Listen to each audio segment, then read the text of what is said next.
Hi guys, it's Lee and welcome to Journey to Diagnosis episode 5. Today's video includes a lot of pain, a lot of medication, and more x-rays, so that's fun. Oh, and I also missed a lot of college again.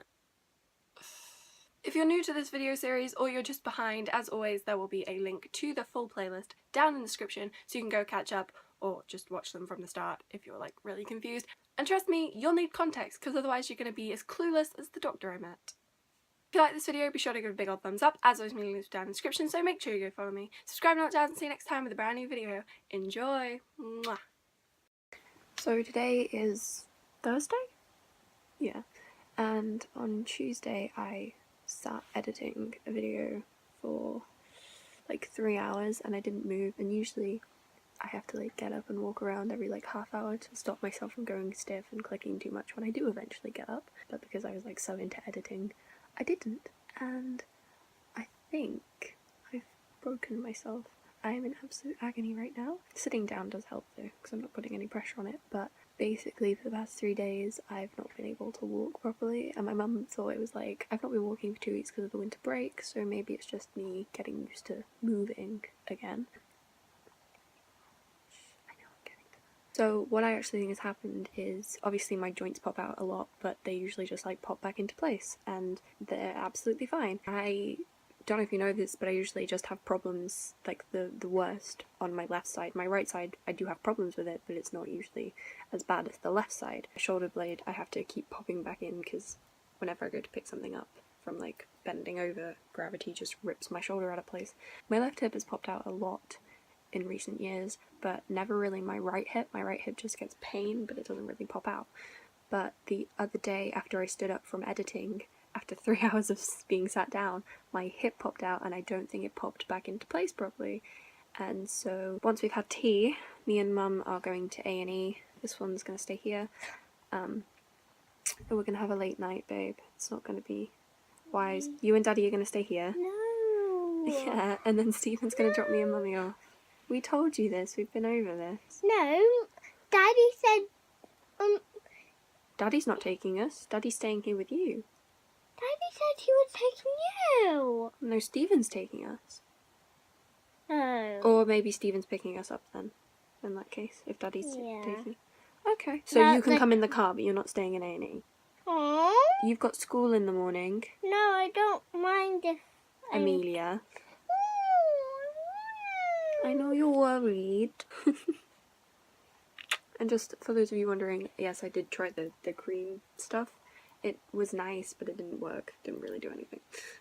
Because it's more the joint rather than the muscles surrounding the joint. The heat was nice though. That was a good thing.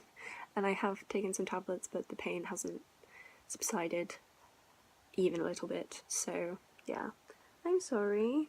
I don't like bringing you to the hospital though. Because it's not a good place for kids, is it? But I want to go. I know. You can come to the hospital. Let's see, if we're having tea now-ish, then give it like half an hour, and then we'll be going. And then it's going to take a few hours to get in, and your bedtime's at 7, and it's currently 5:45. I don't mind. I mind. But Amelia, but you have to be up in the morning to go to breakfast club. So you have to leave the house at 7:30, and there's no way you're going to be up and ready if you come to A&E tonight and you stick around. You can see if you can wait around for like 10-20 minutes. Oh, babe. Oh. Okay. I'm not laughing at you, I promise. Come on, laugh, it's funny. Come on, laugh, it's funny. If you don't laugh, you'll only cry. Stop crying. Start laughing. Stop laughing.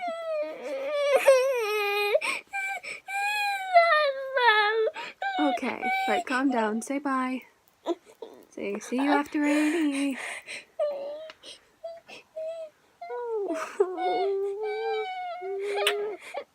Bye, guys. She's actually stopped crying as soon as I pressed. She's just snivelling now. No, that's not fair. Are you fake crying? Did I fall for it? No. Real tears. Real tears. You sure they're not crocodile tears? You feel pretty dry to me. No. Oh. There. Yeah. Okay, I got a tear. You've got fluff all over you from the blanket. Go on, disappear. No. I'm stopping the video. I need to get back to... Go away. You can stay in my room. Just go over there. No. It's a cramped corner. I need to put my leg back up. Okay. Okay. Children. So, I'm going to show you my Snapchat story in a sec. Basically, we got to the hospital at exactly 7:30, and I had to wait 9 hours there. After the first few, I was just in so much pain. I think that sitting in the uncomfortable seats and just being in the same position for so long was making it worse. So my mum went and found a doctor, and they gave me very strong pain medication. I was on really strong pain medication when I hurt my back last October 2015, but the stuff that they gave me, they were like, this is stronger than what you've had before. And I was like, oh Christ. I had 2 30 milligrams of cocodamol, and those really like heavy duty strength ibuprofens. And then like 6 hours later, I was still in the waiting room, because there was a bunch of like ambulances in there and a trauma case came in, so there wasn't many doctors free. Beds were filling up pretty fast. So after the 6 hours after I had those tablets, they gave me 2 more 30 milligram cocodamol. And like, I feel so bad for everybody there, because like half the people in the waiting room ended up leaving. There was one woman who'd been there since 3:15 yesterday afternoon, and I think she gave up 9 hours in to her stay, and they called her name on what would have been 11 hours and 45 minutes. So she went home. They asked her to come back this morning. There was a little boy there, must have been about 9. He had metal in his hand, and his parents took him home. He'd been there for about 2 hours before I got there, and he left just after midnight. Been there a while, and his parents just went, we'll bring him back tomorrow. When I eventually went in, the doctor played around with my hip, made sure everything was aligned, did a bunch of like stretches to see how far my leg could go. The verdict is that my hip had popped out, but it had gone back into place. But he wanted to check to see if it was correctly aligned. He wanted to know if there was any lasting damage. So he took me in for some x-rays. The really funny thing is though, when I hurt my back, they wouldn't x-ray my lower back because of like problems it could cause with fertility or something. But then he was just like so up for sending me in for x-rays on my hip, and made no sense. The really annoying thing is he had no idea what EDS was, because he was like, oh, are you seeing a consultant for anything? And my mum was like, oh yeah, we're waiting to hear back from the geneticist for EDS. And he just looks completely blank, like had no idea what it was. And then his next question was, have you ever had any other issues with your joints? And I was like, yeah, because I've got EDS. No idea what it was, which was great, because it then meant that after my x-ray results came back, he was like, it's gone back in, you're absolutely fine. What you might find is you've pulled the ligaments as it's done it. As it's come out, you've stretched the ligaments and then it's gone back in, and that's what's causing you the pain, which is absolute bullshit. I am an ex-gymnast. I have had many injuries in my time. I know what a pulled ligament feels like. I've pulled the ligament in my left hip before. It's absolute bullshit. I did not pull the ligaments in my right hip. I know what that feels like. I didn't fancy arguing with him because it was 5 o'clock in the morning and I just wanted to go home.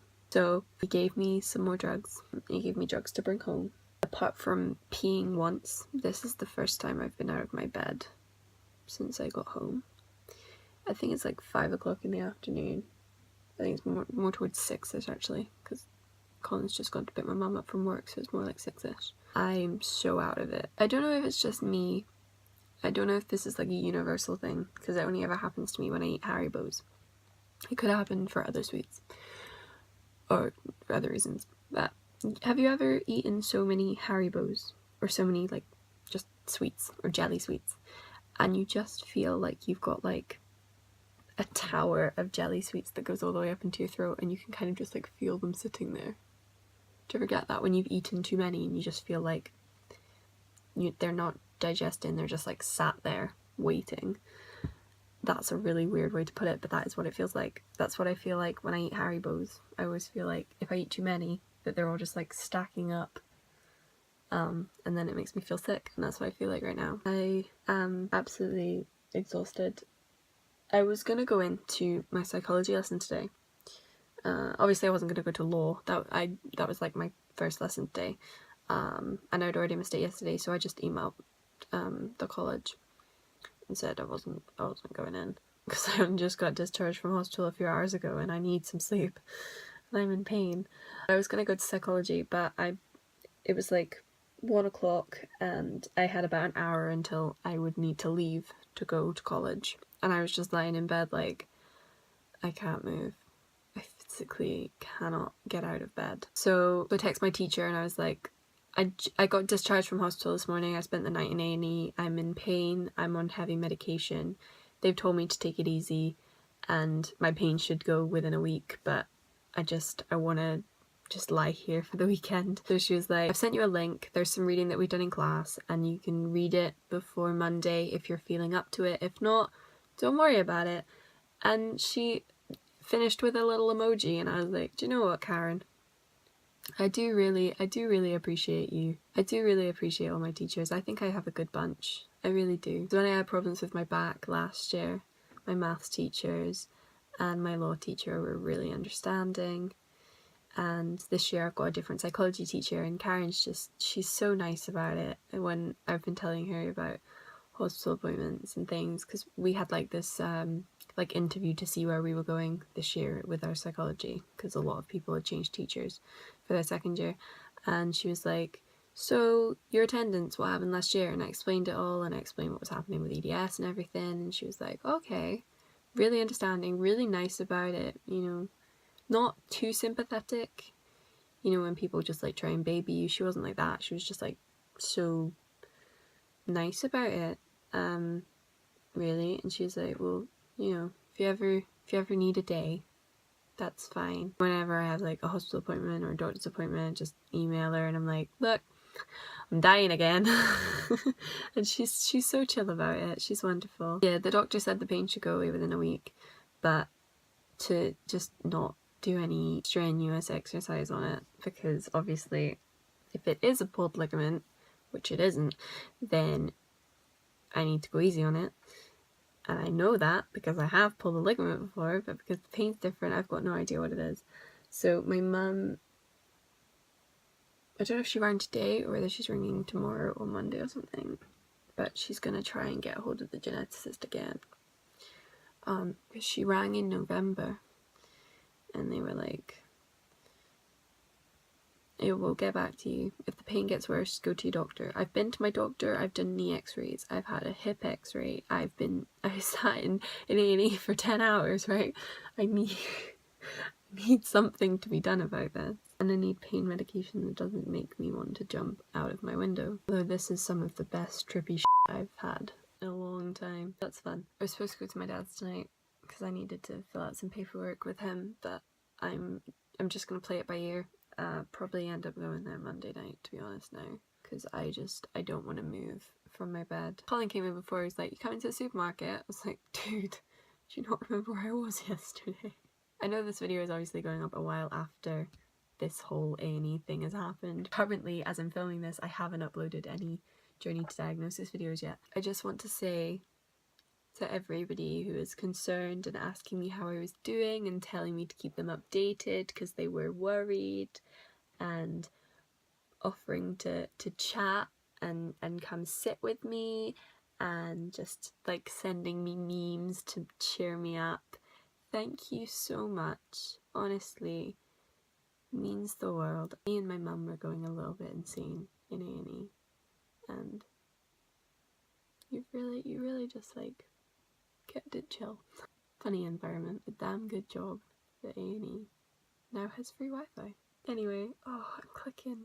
Oh, I didn't tell you the best part. So you go, this is how A&E works. You go to triage and they assess you, and then they put you in the queue for the wait, and then you go back into the waiting room, and then you get called through a few hours later.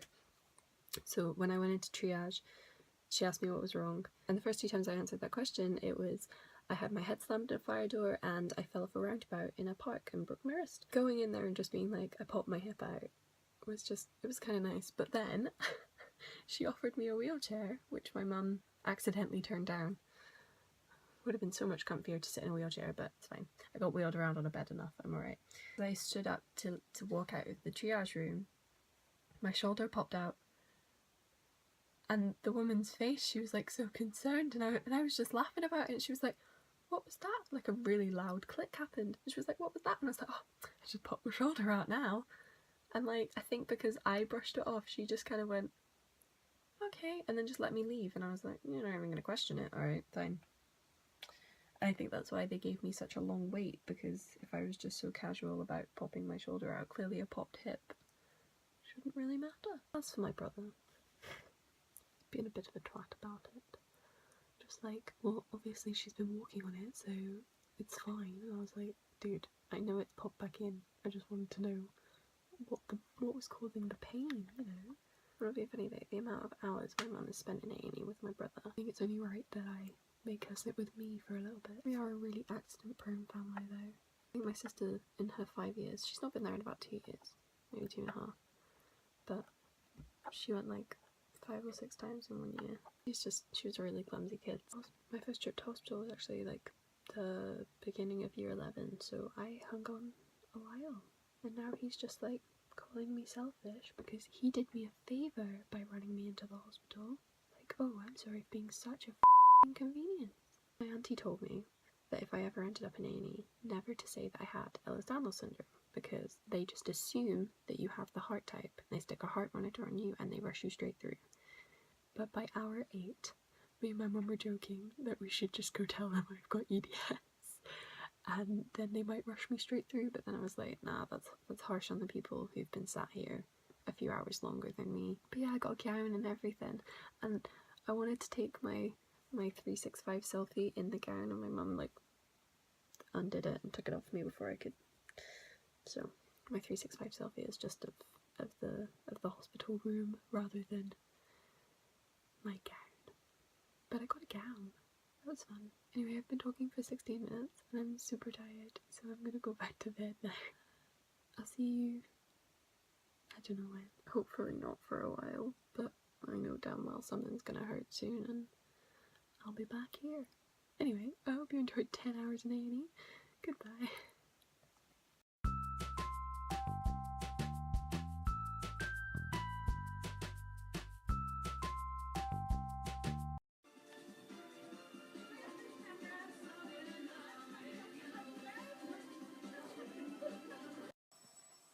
I've been heavily medicated and discharged, so I'm gonna watch Shadowhunters, get some sleep, and I'll tell you what happens.